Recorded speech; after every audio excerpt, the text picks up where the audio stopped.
Today is Thursday, April the 24th. We hope you're having a great week. Man, it's been exciting around here with Good Friday services, our Saturday night services in North Heights, and then Sunday morning Easter services here. It's just been a busy week, but a great week of seeing God transform lives and moving in power.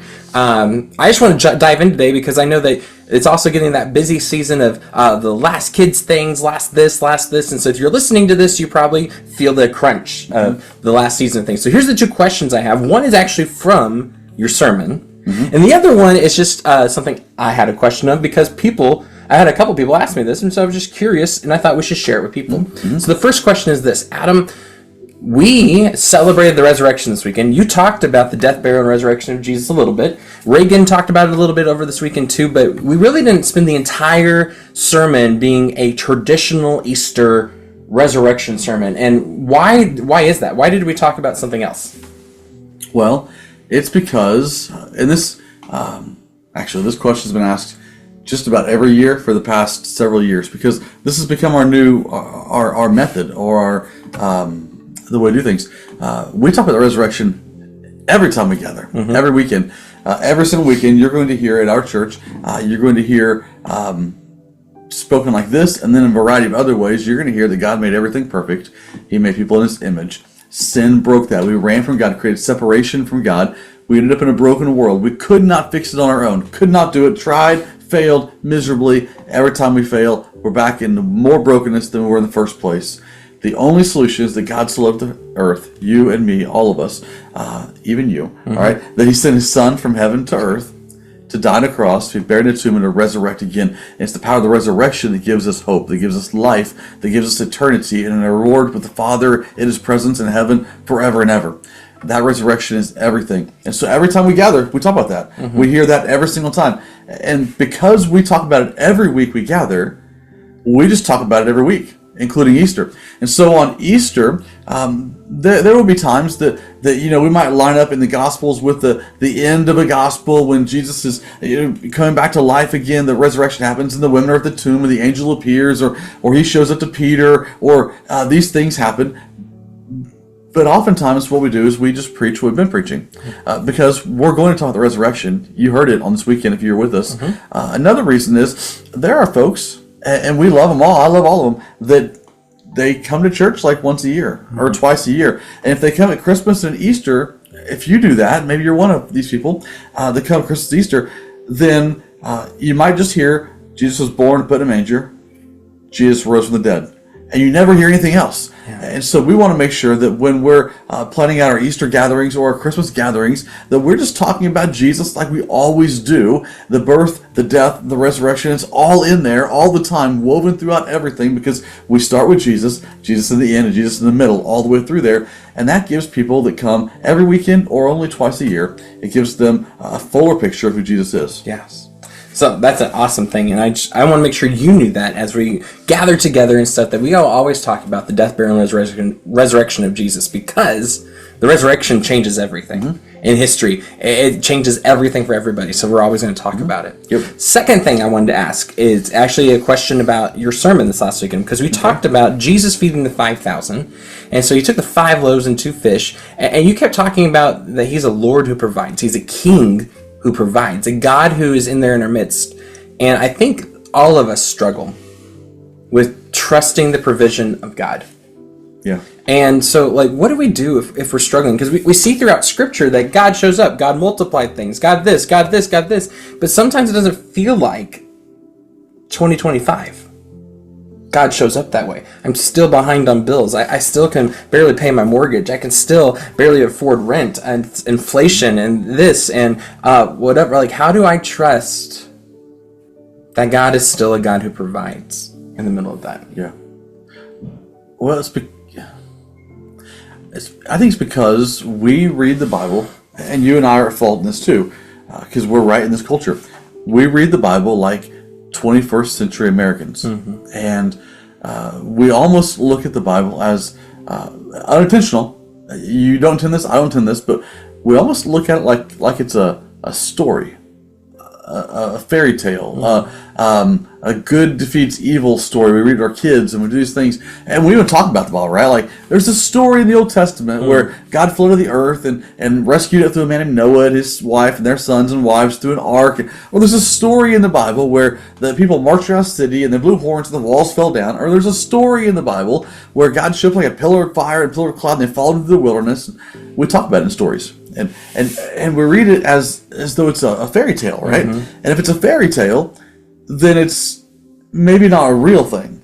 And we live in 21st century America where we have real bills and real responsibilities and real worries and real fears and real hurts and real pains. And how do I know for sure that the God of the thing I read my kids for a bedtime story is really going to provide right now? Does that make sense? Yeah. And so it's a constant struggle, isn't it? So I hear you saying that one of the things we need to do is recognize that we got to stop treating it like a fairy tale. Yeah. Right? We got to treat it like a real thing. But recognize that within that also is that God always does provide. He just doesn't always provide the way we like. Yeah. In the providing of things, because also one of the things that the scripture is very clear about is God rescues us, God redeems us, He saves us, but we still have consequences for our choices. So, to be honest with you, a lot of us struggle with money and finances and paying bills because we're not good with stewarding money, myself included. I'm getting better at that all the time. But there was a time in my marriage where we were behind in bills. We were doing these things because I was not good at stewarding money. I just spent it all the time. And that put us in a weird spot. And I kept saying, God, deliver us. And God said, I gave you the money. I actually gave you what you needed, but you squandered it. You didn't do a good job with it. So I've had to relearn how to surrender my finances and also live within my means and not outside of my means. You're right. Because it is sometimes our own consequences that we put those onto God. That's not His fault. He didn't do that. I did that. And I need to understand my role in that. And I have to go back. A lot of times I think we've learned the way forward by looking backward first. And we learn this in Scripture. When we begin to look forward, if we look back and do the things that we did before, if we do things the old ways, a lot of times in our world, in our culture, in our churches, we're always like, the new ways, the new ways, the new ways. What I love about our church is a lot of times our new thing is really an old thing. Yeah. That we just kind of repeat and we renew and relearn. And we got to look back first. And if you look back first, what we learn is that God told His people exactly how to not view His word as a fairy tale. Teach it to your children as you walk along the road, as you lie down in bed, as you gather for meals. Tie it on your doorposts, on your fence posts, paint it on your walls, carry it with you, recite it, bury it in your heart, remember it, and carry it with you. These things He told us, this is so that it becomes a real thing, a tangible thing to us all the time. Yeah. Not just something we reserve for time to go to sleep. Yeah. We all the time, right? I love listening to Scripture, and it's TMI maybe, but I hop in the shower and I put my phone on. I play the Bible. I'm in the shower. I get in my car and I run around, listen to music that praises God, and I listen to the Bible. And I do these things because I want it to be tangible and real everywhere I go. Yeah. Never falls my mind. Yeah, absolutely. And just using moments. And this is something I'm going to say. I might hurt some feelings saying this, and you don't know this is coming. So there we go. Just blunt, honest Keenan moment. I did college ministry for a while before I was on staff of the church. And the number one thing that college students who walked away from their faith told me over and over again is they believed Jesus was a fairy tale because their parents lied to them about everything else. Why couldn't they lie to them about this too? Yeah. And what everything else is, and you probably are catching on a little bit, is the Easter Bunny, the Tooth Fairy, Santa Claus. And if I'm hurting your feelings by saying these things, I'm not trying to hurt your feelings, but just painting a realistic expectation is they grew up realizing that those things were fake. And they lumped Jesus into those things too. And so they're like, if I can't trust my parents to tell me the truth about these things, why would I trust that? So one of the things in my house that we tell my daughter, we speak the truth. So she knows there's no Easter Bunny. She knows there's no Tooth Fairy. And I don't send her around to like destroy your kids' faith in those things. Okay, I'm not trying to tell you that. I'm just telling you what we've tried to adopt in my house. Because we want to be truth tellers, so that when we talk about Jesus, we say, this is true. He is our King. Everything else is fun stories, it's fun things, but they're not true. This is true, because we want our daughter to stand on the truth. Yeah. I remember the moment Andrew learned that about Santa Claus, those things. We were sitting at a youth gathering, and the preacher mentioned something up there. It was all teenagers in the room and adults and my 5-year-old son. And he heard this on the front row, and he turns slow to his mom. He looks over at her and goes, loudly, "You lied to me." Mm-hmm. And we had to talk to him about these things and help him realize that we did. For fun reasons, but we did. Yeah. And help them to realize that. And so what we want to do is make sure that our children know what is true and what is real. It's okay to be silly and it's okay to have fun and play games. But we got to know what's real. Yeah. Right. And so again, I'm not trying to make you feel terrible for doing those things, but it might just be something to wrestle through with your own family. Like, if I'm trying to help my children discern what's real and what's not real, and I want to be a truth teller to them so they can trust me when I tell them what the truth is, then maybe I need to make sure they know from a young age, this is what we believe in because this is true. And that Santa Claus is fun stories. Like, my daughter enjoys reading stuff about Santa Claus. Santa Claus is based on a real guy named St. Nicholas who loved Jesus. That's a fun story you should tell your kids. All these things, again, not trying to be mean about it, but just trying to make sure that my daughter knows that we talk about Jesus as not a fairy tale. It's a real thing. He really existed. He still exists. He really died on the cross. He really rose from the dead and defeated death and gave us a chance at life. And we talk about those things openly.